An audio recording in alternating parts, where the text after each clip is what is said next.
Hey, good afternoon to you. It's now 5:07 News Talk 105.9 WMAL, where we're making sense of the news. You can join us today at 888-630-9625, 888-630-WMAL. Coming up, we'll get into some more detail on the deep state's efforts to undermine Trump 47. I have a lot of those this week.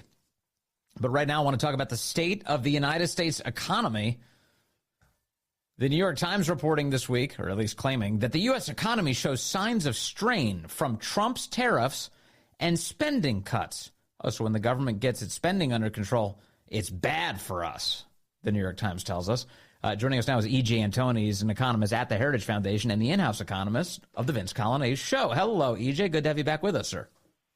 Vince, great to be back. Thank you for having me again. Okay, so Trump's hurting the economy, says a New York Times that never said that about Joe Biden when he actually was doing it.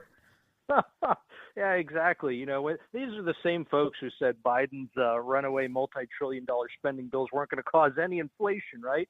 And obviously those predictions turned out to be oh so accurate. But Vince, what I really find just so laughable here is the fact that these folks were making these claims before Trump's policies had even taken effect. I mean, look at the tariffs; they're still negotiating that, right? They've still put that off. These spending cuts are just now happening, and they've actually been relatively small when you consider the fact that we're talking about a multi-trillion-dollar federal budget. Now, it's not to say DOGE isn't doing important work. They certainly are. But again, this is a drop in the bucket at the end of the day when you're talking about the first few weeks. Furthermore, these are the same people who tried to blame the bad elements of the January jobs report on Trump, except for the fact that, as you and I discussed last time we were on the air together, the fact is that the data from January's jobs report was actually all those surveys were actually conducted before Trump even took office, before January 20th. So the idea that you can somehow blame these economic woes that frankly have been going on a while, that you can blame them on Trump is pretty laughable. Well, President Biden, remember when he came into office, he claimed, what did he say, that inflation was at 9%? When he's like, when I came in office, it was at 9%. And he was lying. It wasn't at 9%, as you've told us many times. It was much lower. What was it? Do you recall off the top of your head? What was it when Biden came into office? 1.4%, if you can believe it. 1.4%. Okay, so eventually it rises to, I believe, a high of 9%. And then he looks at that and he goes, that's Trump's fault. He said, that's Trump's fault. Exactly. And so, how long are the tails on any particular presidency and their impact on the economy? At what point, does Trump fully own all of this? Great question. And some of it has to do, Vince, with the fact that so many of these policies have very long tails, as you just said, right? The fact is that Biden started his massive spending spree literally in his first month in office, but inflation didn't peak at the 9% you just mentioned. That didn't happen until 18 months later. And so the fact is these things all have long and variable lags. That's not to say that, Trump gets to ride these excuses forever or anything like that. That's not what I mean. But at the end of the day, you still have to reconcile the fact that policies that were enacted last year are still having an effect this year. Case in point, the Fed started cutting interest rates last year, right before the election. And since then, if you look at the consumer price index, the annual inflation rate there has increased each month since those rate cuts were enacted. I know. But it does feel like when they say, well, why hasn't Trump fixed the economy yet? That's almost like saying, well, why hasn't he rebuilt L.A. yet? Because it's been razed. It's been totally destroyed. And so he's got obviously a huge task ahead of him.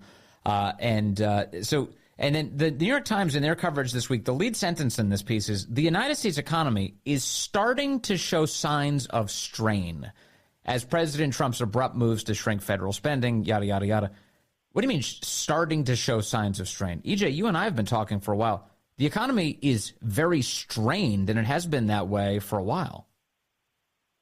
Exactly. We have talked, I don't even know how many times, Vince, at least once a month, about all of the problems that we've been seeing in the economy for the last 4 years. We already talked about inflation, right? The cost of living crisis that we have today. But on top of that, if we look at things like the labor market, what have we been finding? We've been finding all the job growth essentially fueled more or less by government spending. It's almost all going to foreigners, to not native-born Americans. Yes. Right? I mean, there are so many holes in this economy. It's like Swiss cheese. On the government worker front, I've been meaning to ask you this, so I'm glad we're having this conversation. So, as you pointed out many times, part of the kabuki theater of the unemployment numbers under President Biden was that they were doing a lot of government hiring in order to paper over the fact that the private sector was not doing well.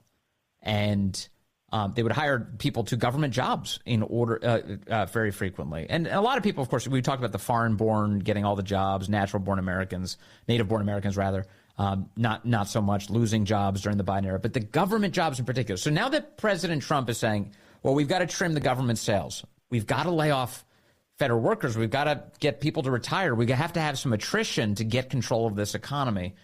Is that the kind of thing that we could see show up in these unemployment numbers because Joe Biden was rigging them to begin with?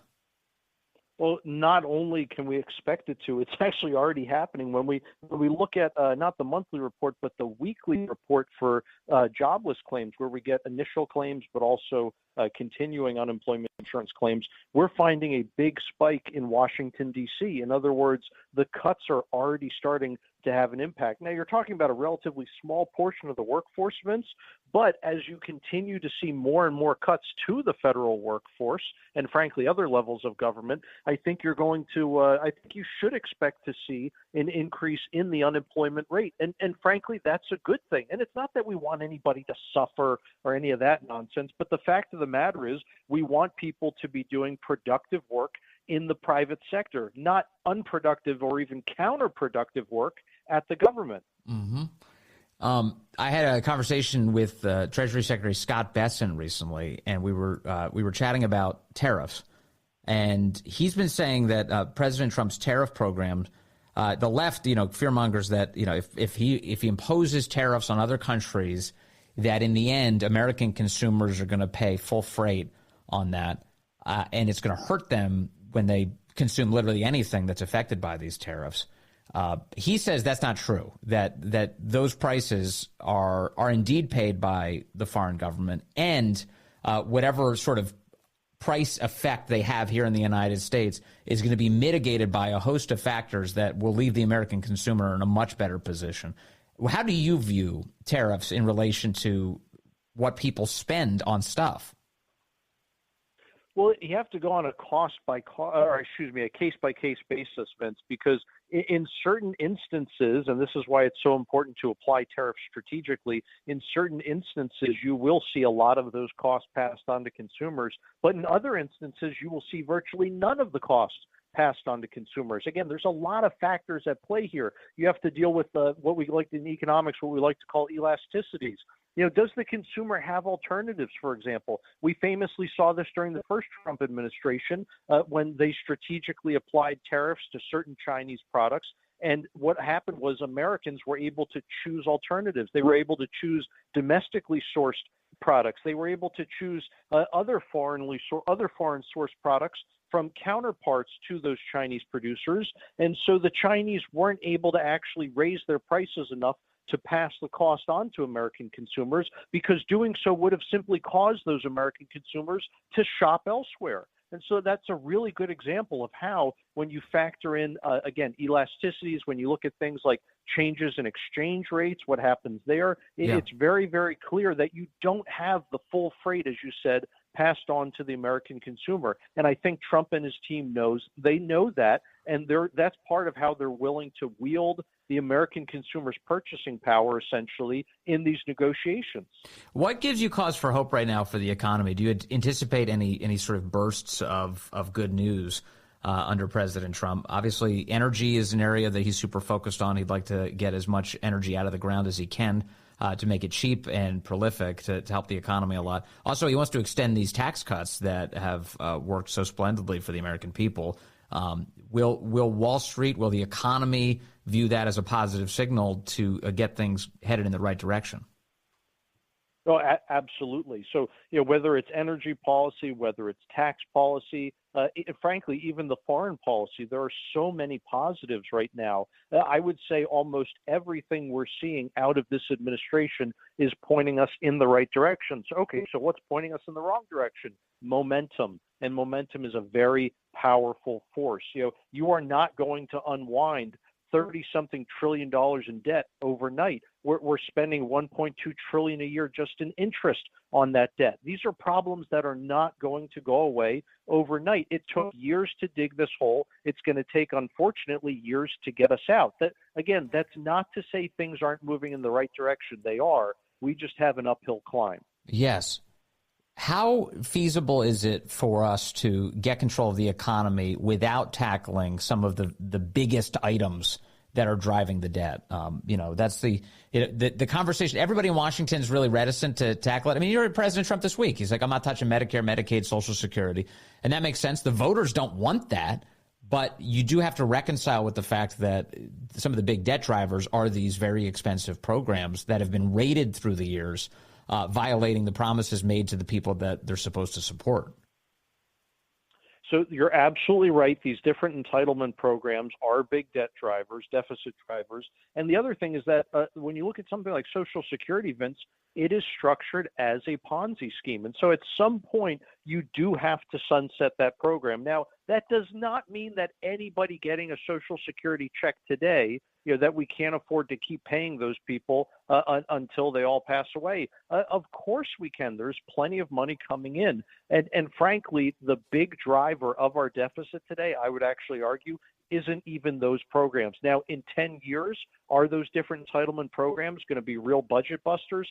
Absolutely. But what's going on today is all of the ridiculous add-ons, all of the discretionary spending that keeps getting thrown in year after year. What's really crazy is that if Biden had come into office and simply done nothing, in other words, just allow all of the one-time emergency COVID spending from 2020 to expire, don't renew any of it, and don't add anything else on top of it, like the stupid American Rescue Plan or the infrastructure bill or the CHIPS bill or the IRA. That's just a few. I can go on and on. If you don't add all of that additional spending on, you actually end up with a balanced budget today because revenues have gone up so much since then. A lot of that had to do, obviously, with the Trump tax reform and the pro-growth effects that caused. But whatever the case, I think it illustrates the fact that if you can get all of the other spending under control, it buys you many, many years to figure out how to tackle those different entitlement programs, and then throw in the Doge savings on top of that. They're going to go through, I think, and find even more fraud, even more abuse, and even more waste in those different programs. Look at what they've already done with Social Security, where they're finding people who are 150 years old getting checks. Yeah, more power to them. I didn't know that we had Old Testament people still living in the country, but that's great. Thank you. Hey, EJ Antoni, really nice to talk to you as always, sir. Have a fantastic weekend. You too, Vince. It's the in-house economist for the Vince Coglianese Show. It's 5:20 now, WMAL. Breaking news and the inside story on 105.9 WMAL, making sense of the news. All right, let's go to the phones. I've got Chris calling in from Marshall here, line 7. Hello, Chris. You're on the Vince Coglianese Show. Vince Coglianese, it's an honor. Thank you for welcoming me on the air again. I'm calling from the front line of the heartland. Listen, this circus show that went on in the White House today, that's sucking all the oxygen out of the room, and I wouldn't be able to sleep this weekend if I let a Friday go by without recognizing that the greatest American hero I've had the honor of welcoming in my house, Hung Cao, has been appointed by the president. I believe it's Deputy Director of the Navy? The Undersecretary for the Navy. Yeah, it's a big job. So, yes, sir. Yeah, it's a big job. President Trump tapped him today for that role, saying that Hung is the embodiment of the American dream as a refugee to our great nation from Vietnam. Hung worked tirelessly to make proud the country that gave his family a home. With Hung's experience both in combat and in the Pentagon, he will get the job done. Congratulations to Hung and his wonderful family. This is the perfect role for him, Chris, to go in there, Undersecretary of the Navy. That's great. And I was kind of wondering what might happen for Hung Cao and Captain Cao, that is. And so super pumped that he's headed back in to serve the country again. I'll sleep better at night. Yeah, and let me play for you. Remember this moment, Hung Kao and his great debate? When you're using a drag queen to recruit for the Navy, that's not the people we want. What we need is alpha males and alpha females who are going to rip out their own guts, eat them, and ask for seconds. Those are young men and women that are going to win wars.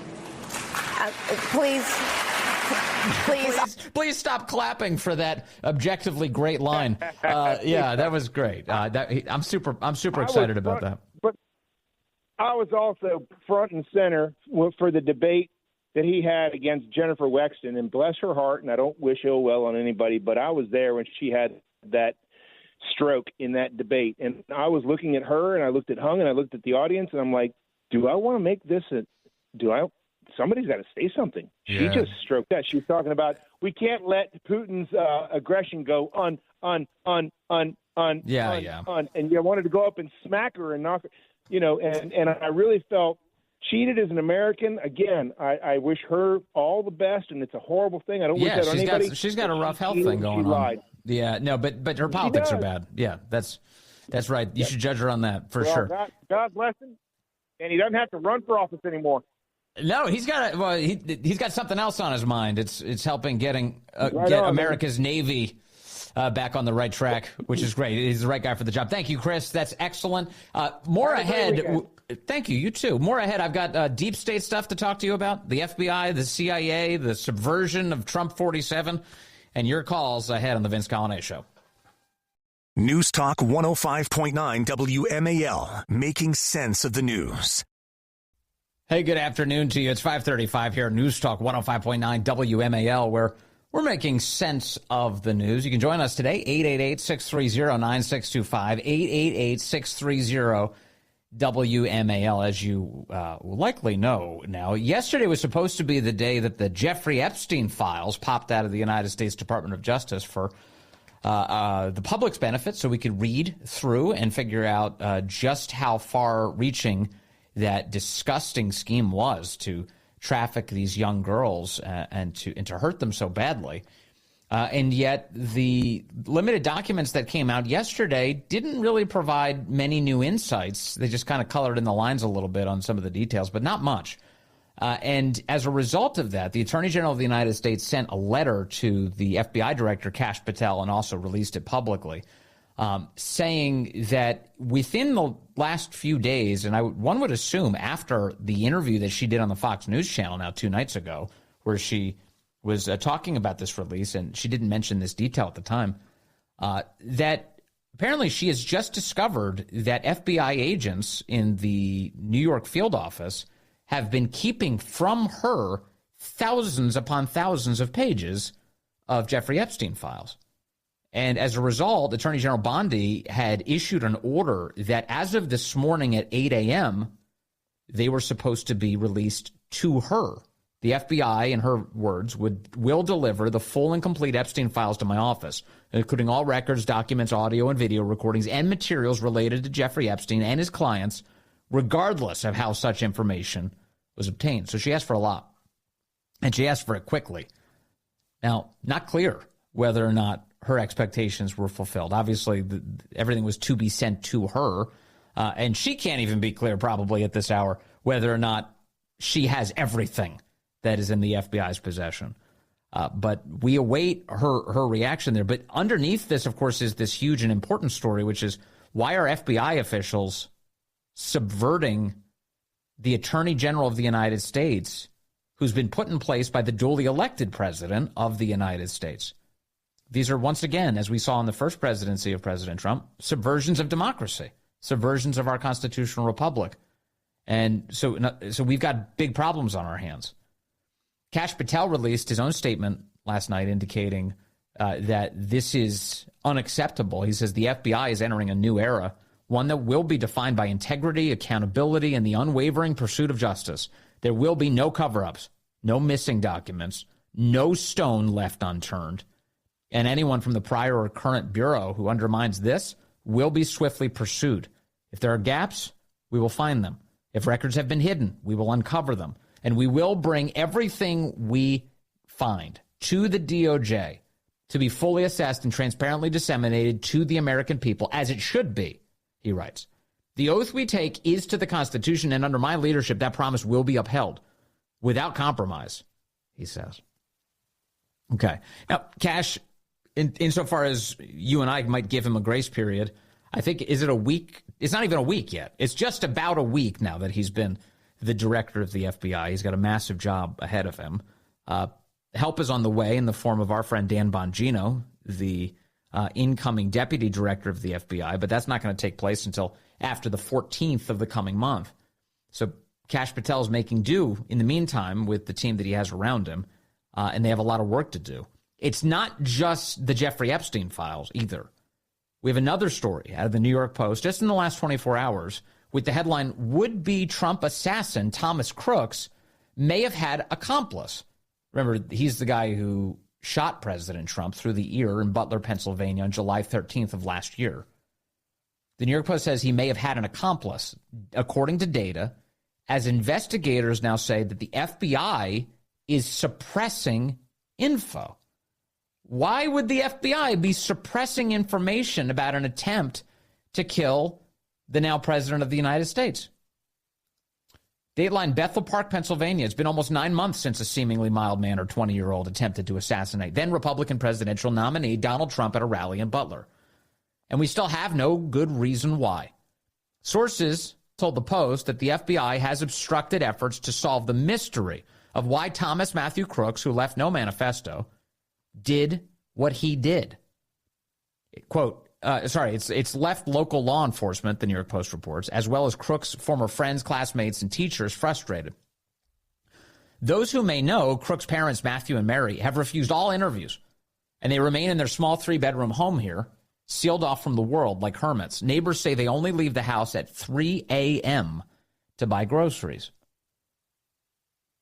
Then they reference the fact that Elon Musk called this out just last week. Elon Musk was at CPAC last week, and while he was on stage, he said, it's crazy that we actually don't know much about the guy who shot President Trump. Yeah, the crew that you isn't it like mind-blowing that this has happened? I mean, it just... And what, by the way, why do we still know nothing about that guy in Butler? What's going on? Cash is going to get to the bottom of it. Yeah, there you go. By the way, Confirmed just a couple hours ago, but I saw that the security detail that you had come in is enormous. Well, and so they go on to talk about his security needs, but he's like, hey, we need to get to the bottom of this thing in Butler. Yeah, we do. President Trump shot through the ear there, and still no clear answers. He says Cash will get to the bottom of it. The New York Post says a veteran private investigator from Erie, Pennsylvania, who was hired shortly after the fateful July 13th event at the Butler rally to look into Crooks by a private client, told the Post he believes, quote, a criminal network was operating with him at the time of the assassination attempt, is still in existence, and still wants to kill President Trump. It's according to the private investigator hired by a private client. Who's the private client who hired an investigator to look into all of this? Is it Elon? Did Elon hire anybody? Doug Hagman, whose team of 6 other investigators have been working the case for months and have interviewed more than 100 people, said they also conducted extensive geofencing analysis of cell phones and tablets not belonging to Crooks that were found with him at his home, at the rifle range where he took target practice, at the rally, and at Bethel Park High School where he graduated in 2022. Quote, we don't think he acted alone, Hagman told the Post. This took a lot of coordination. In my view, Crooks was handled by more than one individual, and he was used for this assassination attempt, and I wouldn't preclude the possibility that there were people at the rally itself helping him, they said. Hagman said one of the electronic devices geolocated with Crooks at several different places at the time of the shooting is still pinging today at Bethel Park High School. Crooks, they describe how Crooks fired these shots and hit President Trump, how Secret Service sharpshooters returned fire. They say that FBI officials who served under President Joe Biden were able to access Crooks' phone, his computer, and his encrypted messaging apps in Belgium. You ready for all these places? Belgium, New Zealand, and Germany, according to current National Security Advisor Mike Waltz. a former GOP congressman. However, they have been very tight-lipped about what they found. Representative Clay Higgins is a Republican from Louisiana. He's been investigating Crooks' assassination attempt for months. And he's not seen Hagman's geofencing data, but he apparently downplayed their significance. He told the Post he believes Crooks did act alone and that there was no conspiracy. However, he also said that the FBI continually obstructed his investigation. His report into what he calls J13, July 13th, was published in December as a part of that bipartisan task force looking into it. But Higgins admitted that even after months of his granular boots-on-the-ground research, including exhaustive ballistics examinations, trips to FBI headquarters in Quantico, and lengthy conversations with the high-profile Pittsburgh law firm representing Crooks' parents, he has only one theory. He thinks Crooks must have been on some sort of prescription drug that made him, in Higgins' words, quote, go crazy. Go crazy. But throughout this piece, they report over and over that they say that the FBI is not being forthcoming with what they know, and they spent quite a bit of time digging in here. I don't know why they would be withholding it if this is all good faith, of course, because the suspect is dead. The suspect is dead. Now, of course, you're hearing this stuff about maybe he had accomplices. That could justify why we don't know more. They're trying to keep their whatever research they have, classified for now, secret for now, in the interest of not tipping off the people they're pursuing. But still, we're approaching a year ago. We will be a year ago in July, and the FBI is suppressing info, investigators say, including members of Congress who were stonewalled by the FBI. So those are some of the FBI stories this week, and when it's a big deal when the Attorney General of the United States and the FBI director come out and they say, yeah, there are people who are covering things up inside of the agencies that we run. It's a huge deal. But also we have this today. From a couple days ago, just to bring you back in time, CNN was casually reporting that disgruntled CIA officials who may be let go by President Trump as he tries to shrink the federal government may actually sell American secrets to foreign countries. And they're using this as a way to blame Trump, to be clear. They say it's Trump's fault that we are now in a more unsafe situation. He fired the people who knew the secrets, so therefore if they go to other countries and sell them, in other words, sell us out, it's Trump's fault. What a fun trick. Let me say up front that if you're the kind of person who will sell out the United States of America and violate your oath at the drop of a hat, you should be fired. You shouldn't be a part of the federal government. The headline here, how Trump's government cutting moves risk exposing the CIA's secrets. It's not Trump who's exposing the CIA's secrets in this scenario. It's the traitors who sell out the United States of America who would be doing that. And President Trump is firing exactly the right people if that's their temperament. They say, as the CIA weighs staff cuts, current and former intelligence officials say that mass firings could offer a rich recruitment opportunity for foreign intelligence services like China or Russia, who may seek to exploit financially vulnerable or resentful former employees. The Justice Department has charged multiple former military and intelligence officials for providing U.S. intelligence to China in recent years. So it would be Trump's fault if they did this.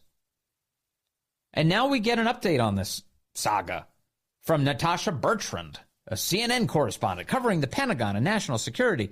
She writes exclusive. She writes today, exclusive this afternoon.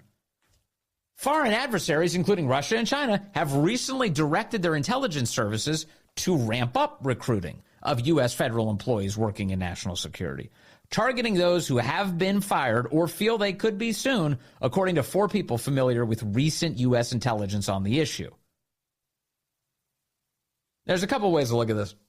One of them is that, did they get the idea when CNN ran the piece earlier this week saying that, oh, look at that, that's a target-rich environment, all these people getting fired by Trump.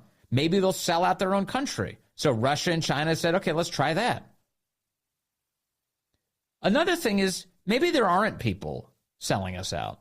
Maybe that's not happening. Maybe this is just deep state nonsense designed to try and lock all of these people in the government. So to the extent that they're meddling and subverting, they're trying to keep doing it from inside of the government rather than selling us out to foreign adversaries. Just using the specter of people potentially selling us out to foreign adversaries to say, oh, no, you keep this whole intel community intact. Don't you fire anybody. Imagine what could happen. Imagine the blood that would be on Trump's hands by firing government employees. And then one more for you, and there's a lot of these stories that keep popping up, and I'm troubled by them, but it was just last week that the Trump administration was reported by the New York Times to be using secret drone flights to hunt for fentanyl labs among the cartels in Mexico, that were flying drones over Mexico in pursuit of fentanyl, trying to figure out where it's being put together because it's killing over 100,000 Americans a year. And the New York Times report was that, the CIA is doing this. The CIA is flying drone flights. Now, is it customary for the CIA to make public statements to that effect? Oh, yeah, we're flying drone flights over Mexico? No. And in fact, the New York Times piece doesn't do that. Officials that spoke to the New York Times anonymously in order to discuss classified intelligence programs revealed that we are conducting an anti-cartel surveillance operation to try and detect fentanyl in Mexico. This wasn't released by President Trump. This wasn't released by the White House. The CIA didn't give some sort of official statement, John Ratcliffe or any of these guys. This was leaked. This was leaked by people who are trying to subvert it, to give the cartels a heads up. You have people who have access to classified secrets involving the CIA who are now sabotaging one of America's most pressing foreign policy concerns, which directly affects and is killing Americans, and that is bringing the fentanyl crisis to an end. They're actively subverting it. This is happening again, President Trump hasn't been in that long. It's been, a month and 8 days. And you have FBI officials and CIA officials who are using the privileged perches that the American people have given them in order to sabotage the American voter and the constitutional system under which we live. That's actually happening. And so keep your eyes open for this. This is a tough fight here. I saw Kyle Seraphin, the FBI whistleblower, saying yesterday, he said, look, in the FBI, his view is that there are saboteurs that are still in the ranks. And he said kind of hauntingly yesterday, he thinks they're winning. Cash has to fight like hell. He's got to fight these guys. And Pam Bondi's got to fight these guys. You got to find them and fight them. So that challenge continues. It's 5:51 now. WMAL. Well, after a long absence, Coringe has popped up like Puxatawny Phil on Groundhog's Day. She says, she admits that she has no idea what's going on. The last time I've watched the news don't rub it in, was January 20th when I was at the White House. I've not watched the news.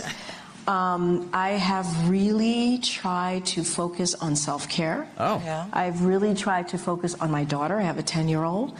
And I have done, I think the best way to say this is I have deprogrammed myself so that I could be a civilian again.